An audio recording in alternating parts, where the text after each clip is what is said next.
And I do remember when my adopted dad's son was there, he slept in the separate room, and I know that he will always want me in the room with him by myself. So I finally give in after he, begged for about 15 minutes, and, he takes my clothes off and we get into the act. And I'm 12. At the time, he's 16, so he's much older than me, doing this to me, and I'm begging him to stop, and he did not. He continued. And then he says, well, do you want me to pop your cherry? And so I'm squatting down in the cabinet to, get the cleaning supplies. And once I stand back up, it's like a pool of water just fell out of me. It wasn't pee. It didn't feel forced. It didn't give me the sensations when you're peeing. It just fell. But one thing I do remember is my godmother called his mama when I was in that recovery room and asked her, can she bring him up there for a DNA test right then and there? Do y'all know what that boy mama did? Baby, she cussed my godmama out like a dog. She told him she ain't bringing him nowhere. Welcome back to another episode of Cocked Out Conversations. I'm your host, Vyncke, and today we got some more TikTok content. Pregnant with twins at 13. What the hell? I'm not here to waste your time. Like, comment, subscribe if you want to see more, and let's get into it.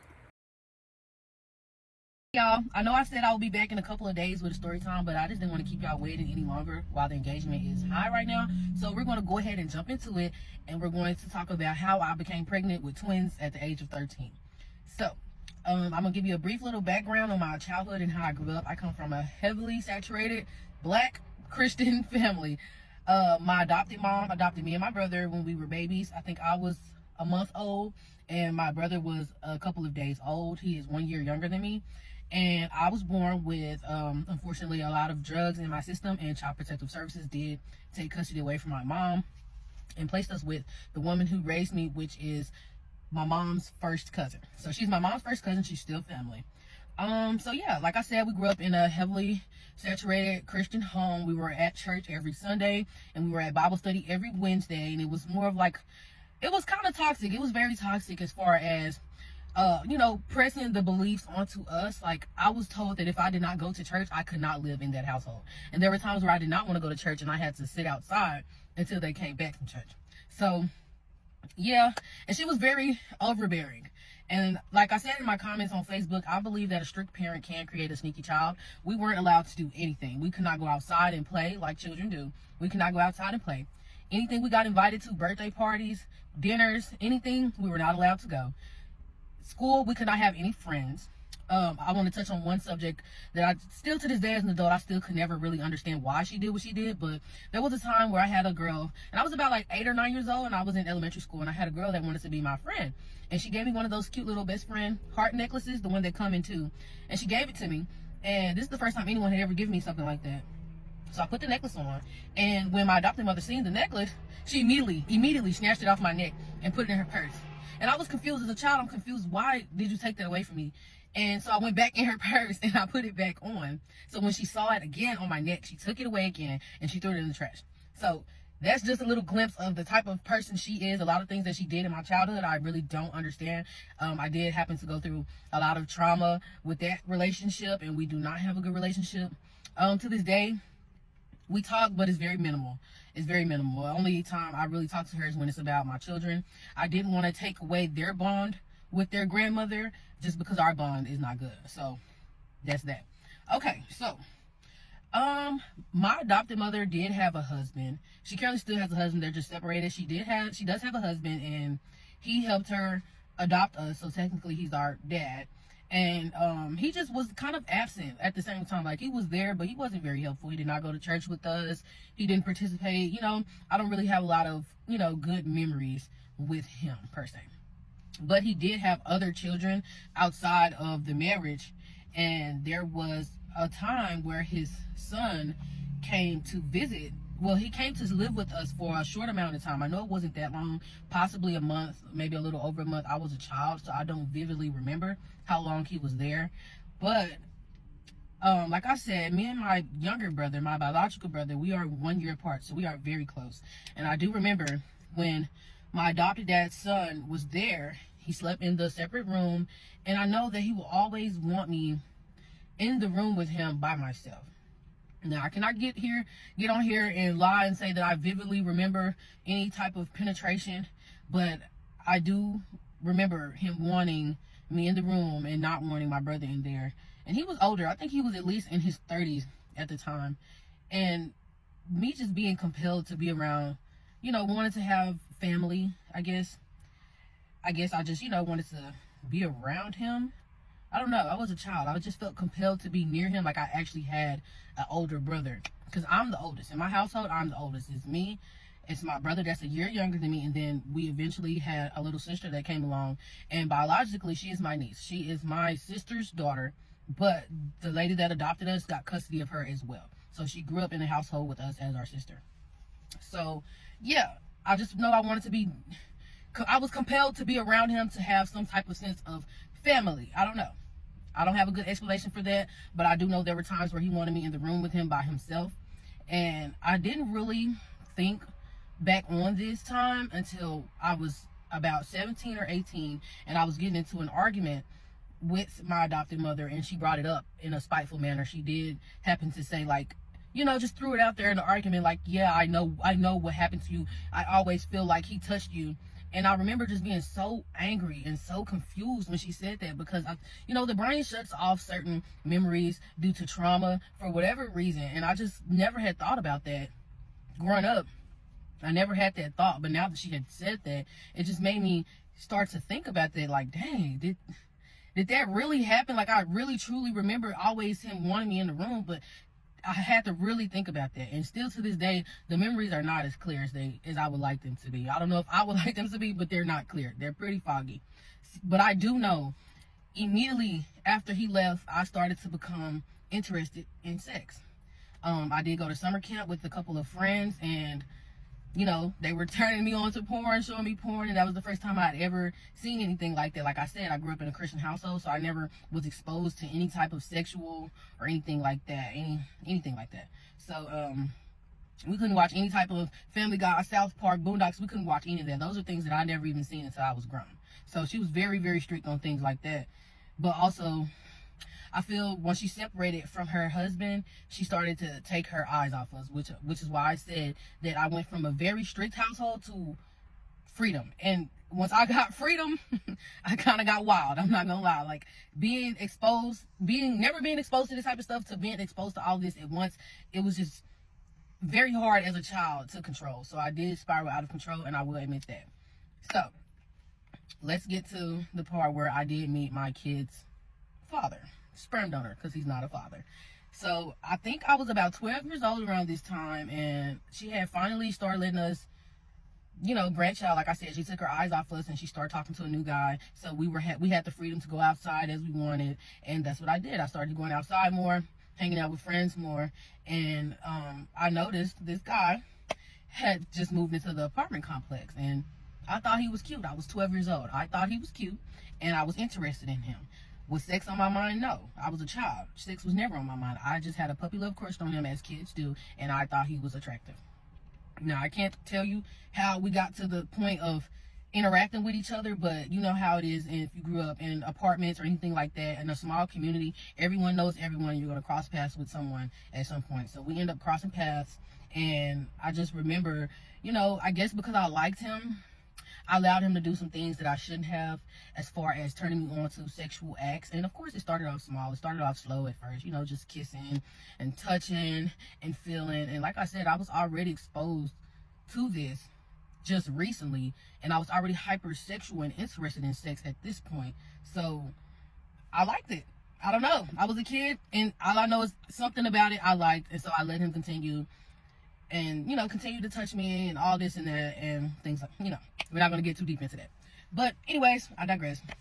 So, not long after that, I do vividly remember this day. I was at was I at the park? No, I was in the apartment complex or whatever. And so we were playing this thing. I don't know if this is just like a down south thing. I don't know where this game came from, but there's a game called Curveball. I don't know if any of you guys can drop in the comments if you are familiar with this game. It's called Curveball. It's basically where you just throw a basketball to the other side of the street, and if it bounces off the curb, that's a point. I'm not too sure how the game goes, but we were out there. I was out there, 12 years old, a child, playing Curveball with my friends. And ironically enough, his friend lives in the same apartments. And as of right now today, my adopted mom, lives in the unit next door to where his friend used to live, and he used to live directly across the street.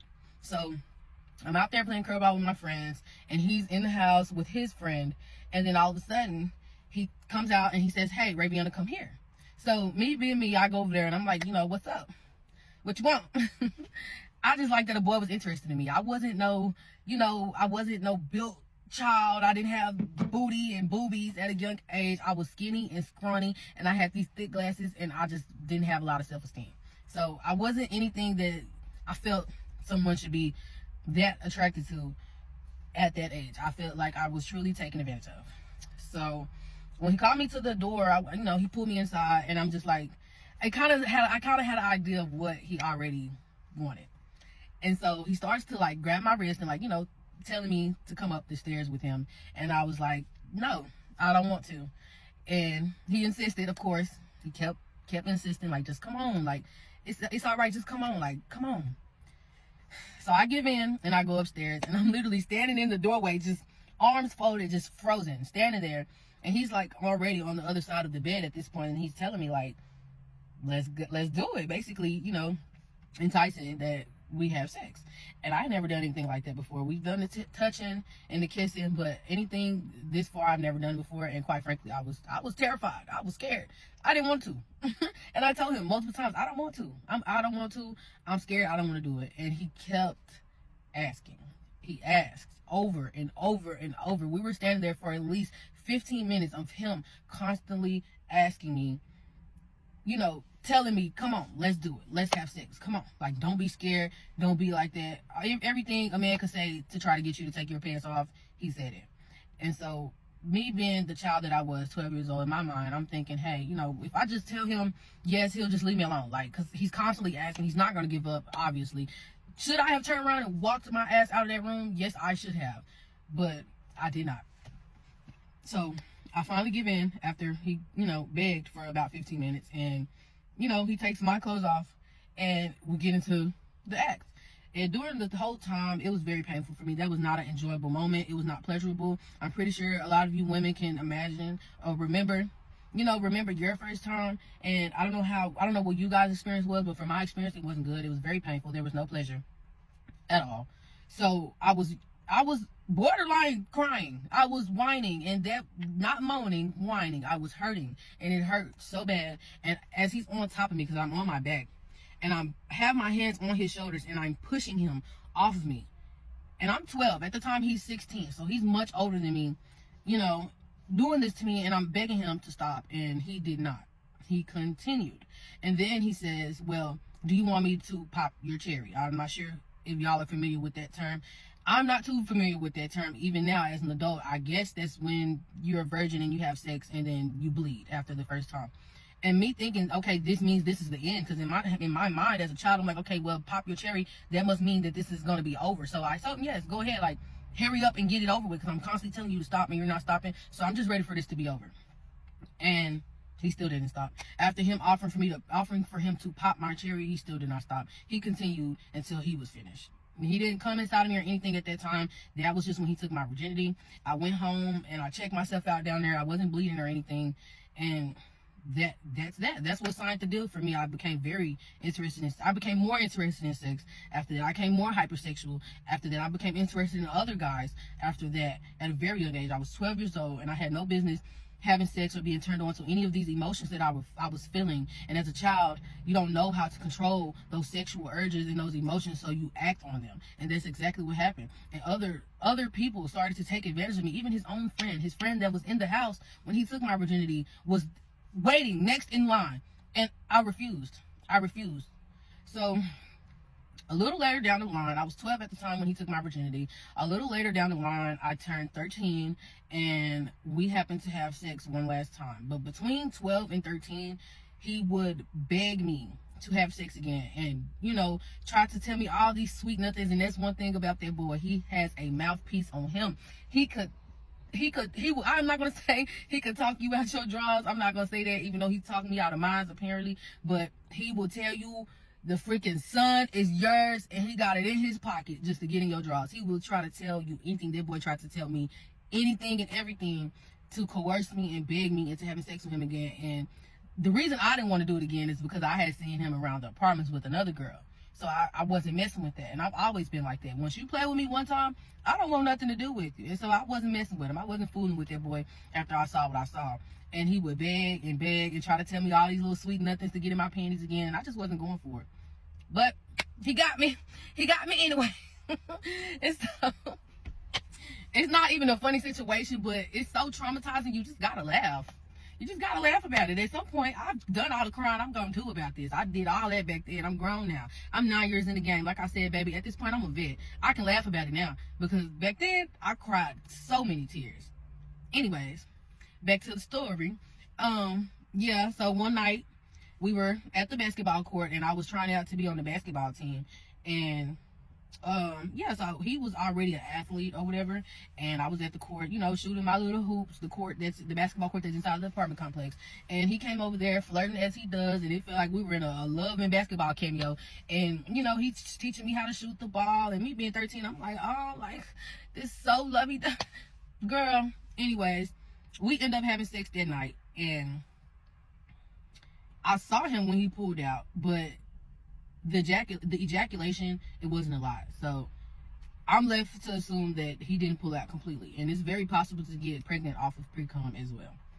And okay, so that's the last time we ever had sex. I have only had sex with my kid's sperm donor twice. The first time he took my virginity at 12, and the second time when I was 13.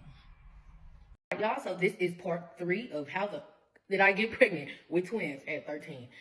In my last video, in part 2, I left off with just, you know, giving y'all a little background on how I met him and, you know, the things that took place when he ended up taking my virginity and the other time we did the do. So at this point, we have done it twice, and that was it. And now we're going to get into how I found out I was pregnant. For this video, I had to pour me a little glass of wine. That's so cute. Anyways, okay. So, I don't remember the exact dates. I used to know them, but that's not something I want to hold on to, so I don't, you know, pride myself on remembering anything like that. But I do know the first time that we did the act was in the summertime, and then the second time was when the summer was ending. I remember it being cold. I think, you know, I'm here in Texas, so it's not really we don't get a true fall, but I do remember it was, you know, colder than it was in the summertime, so it had to have been at least around September. So, you know, and I knew I found out I was pregnant around when school was getting ready to let out, because I remember being pregnant all summer before freshman year. I was in the 8th grade, and, you know, my stomach had started getting big, and I noticed it, but I didn't really think nothing of it. I'd never been pregnant before. I'd never been pregnant. I don't know what being pregnant feels like. So I just, you know, I had the dark line that came, you know, down from my breast to my, you know, waistline or whatever that some pregnant girls get. I had, you know, my belly button was turning inside out. My little tatas was getting big. And I just didn't think anything of it. I didn't think, oh, I'm pregnant because I'm 13. That shouldn't have been a thought anyways. I guess I should just been more responsible when it came down to sex. So, like I said, the first time was involuntary. But around the time the second time came, he had already turned me up, turned me on, and I wanted it the second time. So, that is true. Anyways, so, you know, around school and growing up in the hood, people gonna talk. It's a close-knit community. People are going to talk about you. And people at school started to ask me, are you pregnant? Like, why your stomach getting so big? And me being in denial, but also truly, genuinely not knowing I was pregnant, was like, girl, I'm not pregnant. Like, I felt disrespected. I'm not pregnant. This is a fool, baby. I'm pregnant who? Girl, I just eat good. That's what I was telling people. I just eat good. Girl, pregnant as hell.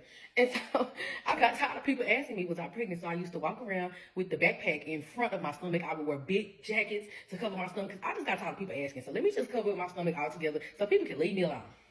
So, mind you, my church home is basically, they do like, they give out, you know, food to the less fortunate families. And the people that I grew up with used to call it the snack church, because every day after school we would walk up to the church, not knowing this is my church home. This is where I go to church every Sunday.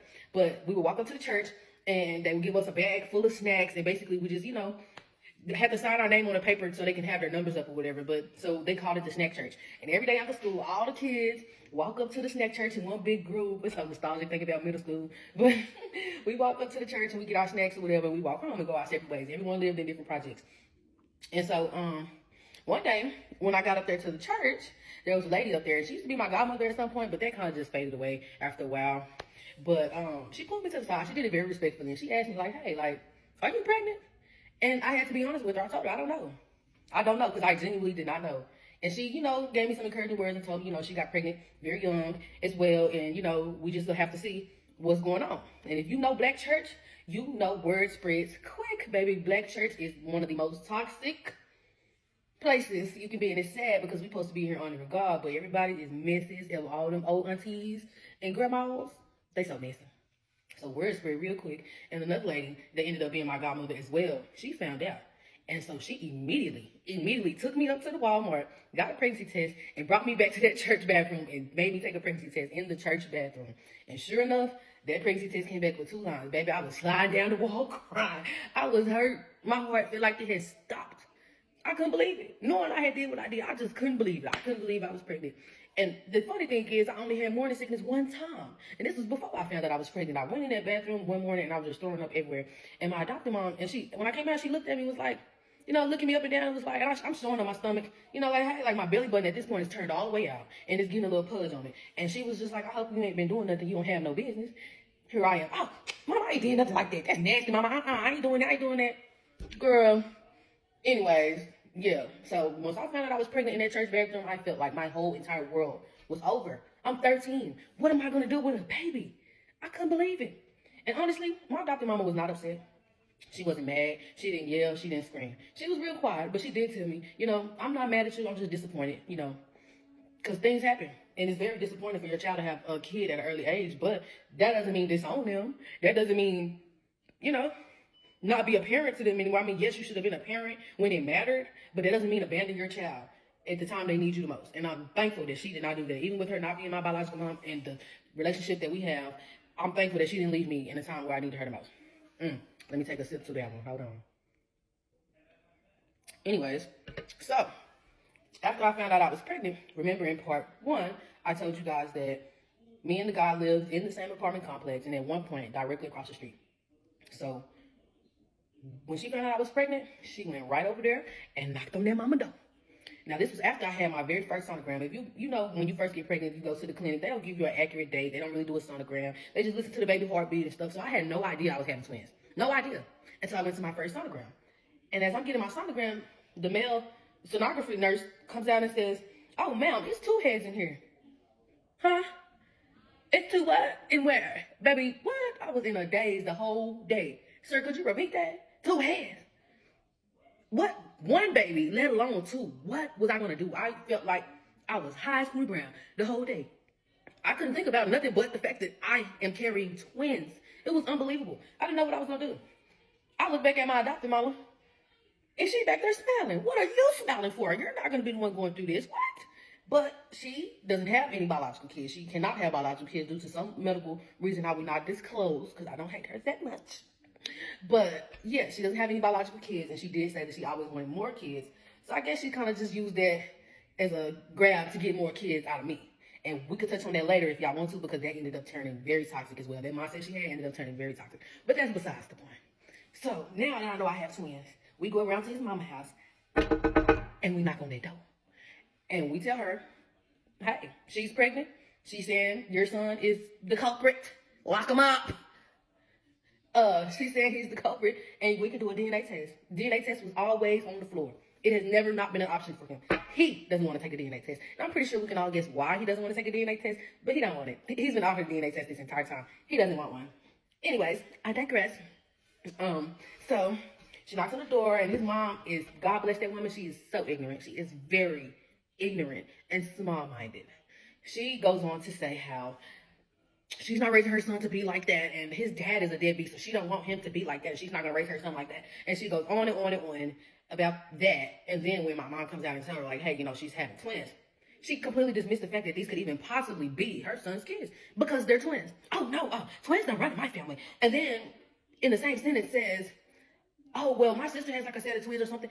Baby, apparently you don't know your family tree, and apparently you are illiterate, because people always think you have to have twins in your family to get pregnant with twins, but where do you think the first twins came from? They have to start somewhere. You could be the first. I could be the first person that started twins in my family. Now, I have heard like a story of some distant, long-lost uncle with 4 sets of twins. I never met them. So in my mind, to me, I'm the first person in my family to have twins. And I'm the only person that I know of for right now. So we're going to leave it at that. Anyway, she totally dismissed the fact that these could be her son's kids just because of the simple fact that I was carrying two.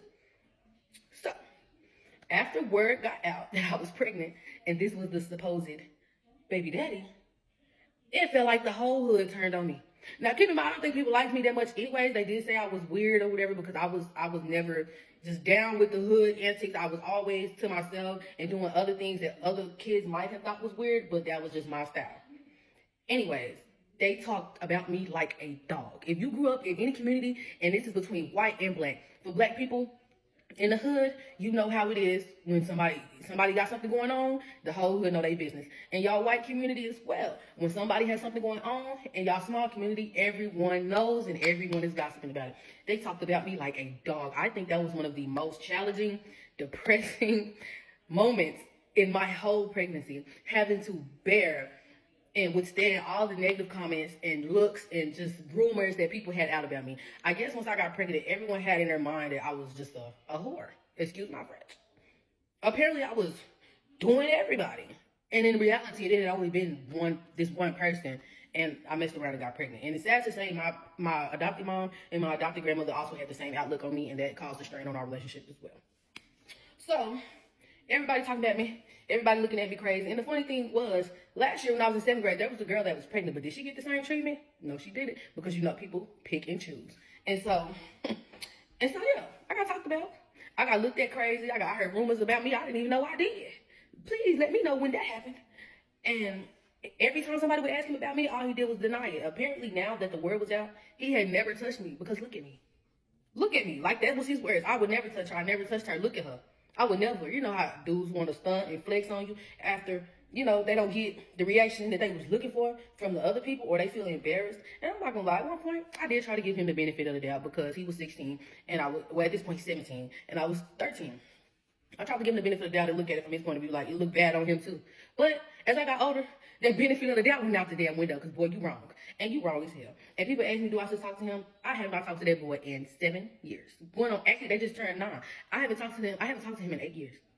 I have not seen him since they was almost 2 years old. I have not talked to him. I do not communicate with his family. They don't want to take a DNA test. Anyways, we'll leave that towards the end of the story. So yeah, he denied it. He's never touched me. He pinned it on different dudes and claimed I was sleeping with different dudes. And he told me out of his mouth that I picked him to be my baby daddy because he was the only one with a job. Boy, you work at Studio Movie Grill. Stop it. Stop it, please. And even as a 13-year-old with a 13-year-old mind, I've always had my head on. May have been foolish, like a child is, and made some very foolish decisions, but I don't ever think I was an idiot. I don't think I was an idiot because I told him out of my own mouth, you know what? You don't have to do anything for my kids. Since you think I want your money, keep your money. I don't want your money, but I want you to acknowledge the fact that these are your kids. And he refused. He refused. He told me that it was stupid that I wanted them to have a daddy just to spend time. Well, hell, if you ain't gonna do nothing else, I think that's the least you could do. I think that's the least you could do, boo. Anyways, everyone thought I was lying on this boy. Everyone thought I was telling stories and pinning them on him. Because, don't get me wrong, I understand. Because women do that. Women do pin babies on these men and refuse DNA tests. As the woman, I'm offering the DNA test. I want a DNA test, and he still to this day have never done it. Can't worry about it. Can't worry about it. Anyways, yeah. So everyone thought I was lying on him. And if you see me, baby, I'm sexy, mocha, chocolate. My girl, oh, baby, it was red bones. I don't know. When my kids came out, I never thought they was gonna be that light skin. I never thought he is their skin color. He a little darker, but he's their skin color. You know, I would show a picture, but I don't know if I'm gonna get too deep in my business like that. But they do look like him. They look like me. They look so much like me and my family. My brother, you would think that's their daddy because they look just like him. Their nose, them eyes, their forehead, they got that from me. But if you put a picture next to them today's sperm donor, they look like him too. Anyways, so yeah, Hollywood was talking about me, running their mouth, saying all this and that. I used to have, you know, little boys come up to me and like, oh, Raviana, who your baby daddy? And when I tell them, oh, it's so-and-so, oh, he said you lying on him, just to make me the laughing stock of the little friend group they had around. They always was showing out in front of their friends, and I was doing the clown because I'm the only one walking around big pregnant in the 8th grade. Anyways, so I was told my due date was sometime in October, but one night in July, my water broke. I had took a shower, and I don't know why, something just told me to shave. So I shaved everything. Cooter, armpits, legs, I done shaved everything, and now I'm about to clean the bathroom. So I go downstairs, and I bend down, I squat down to get under the cabinet and get the cleaning supplies. Mind you, I was still small. I just picked up this little weight that I got now. Now I'm, bootylicious bubblegum. But I used to be a stick, baby. I used to be a stick. And the only way you could tell I was pregnant was by that waddle. I had that pregnant waddle. And when I turned around, my stomach was big. But I was still very small to be pregnant. People used to look at me and be like, girl, how did your little body carry twins? That's how small I was. I was very small. And so I was squatting down in the cabinet to, get the cleaning supplies. And once I stand back up, it's like a pool of water just fell out of me. It wasn't pee. It didn't feel forced. It didn't give me the sensations when you're peeing. It just fell. It just fell out. And I'm like, well, I didn't think. I'm 13. I'm 13. I'm not thinking, oh, my water just broke. I didn't think that right away. So, I'm sorry. Excuse me. I was supposed to be cleaning the tub first, and then I got in the shower. So I got in the shower after my water broke. Yes, that's what I did. Because I felt dirty. Because I don't know if I just peed or what. I thought, with pregnancy, I was just peeing uncontrollably, excuse me. So I got in the shower and I shaved everything. And once I had dried off, I come out the bathroom and I still see water dripping out. So now at this point, I do know that my water is broken. I told my mom, I was like, hey, I think my water broke. I'm dripping on the carpet. I just took a shower and dried off and I'm still dripping. So at this point, we're like, okay, let's pack a bag and head to the hospital. So my baby brother helped me pack my bag, and it was just a very exciting moment for me. And I was just, they was very early. They weren't supposed to be here in October. They came in July. So it was exciting but nervous at the same time. It was a lot of nervous energy or whatever. And so, yeah, we headed to the hospital, and they, put the baby monitors on my stomach, and then end up, taking me to my room. And I came at nighttime on the 22nd. I think I came around 9 o'clock at night, and I ended up having my emergency C-section at 9:23 and 9:24. That's the time they came. They are 1 minute apart. So I was in the hospital and I was very nervous, and my heart rate was going so fast. And it was to the point where the nurses were like, is this real? Like, is this real? They had to sedate me even more during my C-section because I was so scared. I was so scared. When the nurse came in at first, she came in, how they come in to shave you down there. And she was like, oh, like, you already shaved. Like, you're doing better than most of these adults. I had to get an epidural. So I don't know how many of y'all have experienced the epidural. I'm not gonna lie, it does cause me, back problems now, but I'm kind of glad I had it then. I really didn't have a choice due to me having to have a surgery, but the epidural, it wasn't bad. I didn't have any swelling around the ankles or contractions. I felt no contractions. I don't know if I was just too young and my body was just too young to be having kids to feel the full experience, but I didn't feel any contractions. I didn't have any contractions or anything like that. So yeah, I got my epidural and I was dilating. I think I got to about 3 centimeters and I stopped. And they were like, well, she's not dilating, so we're going to have to go ahead and do an emergency C-section. Immediately, I was terrified. I went to they took me, sedated me, took me to the surgery room, and the nurses couldn't believe my heart rate was actually real, how fast my heart was beating, because I was terrified. And I just remember being in and out of sleep. Like, I go to sleep and wake up, and it's like I'm fighting to stay awake. I'm fighting the medication because I'm worried about my babies. And my mom was there, and all I hear, I feel them tugging on my intestines. You can feel that. I feel them pulling on my intestines. It doesn't hurt, but you can feel the sensation. And all I heard was one little wah. And that was it. And I didn't hear nothing else. And I think that's when I started panicking, because why do I only hear one baby? Where is my other baby? This is what I'm thinking. And I just didn't know what was going on. And I eventually ended up, falling asleep, I guess, because I woke up in the recovery room. And I was in so much pain. But one thing I do remember is my godmother called his mama when I was in that recovery room and asked her, can she bring him up there for a DNA test right then and there? Do y'all know what that boy mama did? Baby, she cussed my godmama out like a dog. She told him she ain't bringing him nowhere. You don't even want to bring your son to get a DNA test? That is too crazy. I don't know how they got the daddy phone number, but at that time, my godmama didn't play about me, baby. She got everybody contact. She called the daddy. The daddy wasn't on board with it. Nobody wanted to bring that boy up there for a DNA test. And me as a woman, my thing is, if I was a man and it's a woman out here pinning babies on me, we're about to take a DNA test. Dana gonna clear that up right here. Dana don't play, and Dana don't lie. We're gonna get that cleared up right here. But the fact that they don't want to clear it up, it's already indicators that you the pappy and you don't want to take a Dana. Can't worry about it. I never been that type of baby mom. I never pressed him on it. If you don't want to take a DNA test, hey, babe, you the one missing out.